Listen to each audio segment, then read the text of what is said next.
the emotions fuck you up, but it's also like a common theme that I'm hearing. It's a common theme that you hear from all traders, and Jesse Livermore is living proof of this, man. When you start deviating from your system and your rules, you blow up. Yeah, you blow up. I mean, it's with anything, dude. Imagine if you didn't throw your safety on your gun every time you stuck it in your concealed carry. Yeah. Eventually, it's gonna blow your. Never mind. Yeah, and I think too, I'm gonna take that a step further. For me, is I'm gonna go back to the fake logic, man. I will literally convince myself that it's a good trade when it's a bad trade. Yeah. I will check the volume box, and the volume box shouldn't have been checked. So again, that just goes back to deviating from a plan, but it also adds a psychological element of it, of talking yourself into a shitty trade. And I think that stems from boredom. When I see that, usually when that creeps in is when I haven't taken a trade yet that day, and I'm like, well, I just got to get something.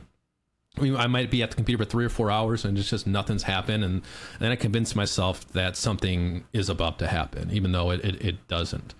So I think the best thing, so my best piece of advice for aspiring traders would be to develop an ironclad rule system and stick to it, man. Because if you don't stick to it and you're just constantly deviating from it, you're not building edge, right? You're still gambling because you're deviating from your system. Yeah. So, you know, and I guess, well, what does that look like to a trader? Like, keep it super simple. You can always add, right? Like, you can always add rules on, but if you don't know where to start, just start simple, right? Like, divergences off of a trend line. Like, why not just start super simple, something that everyone's looking at, and just build off of that? Like, let that, and it doesn't have to be that, but you know what I'm saying? Like start with a super simple set of rules and a foundation. Trade that with paper money or with $100 account and start collecting data on yourself, right? Did you jump in early? Did you jump in late? Did you take the trade and there was no divergence? Because I promise you, all week long, there are trades where we get to a key level, there's a bearish divergence into that level, and we dump. Am I right or am I wrong? You're right.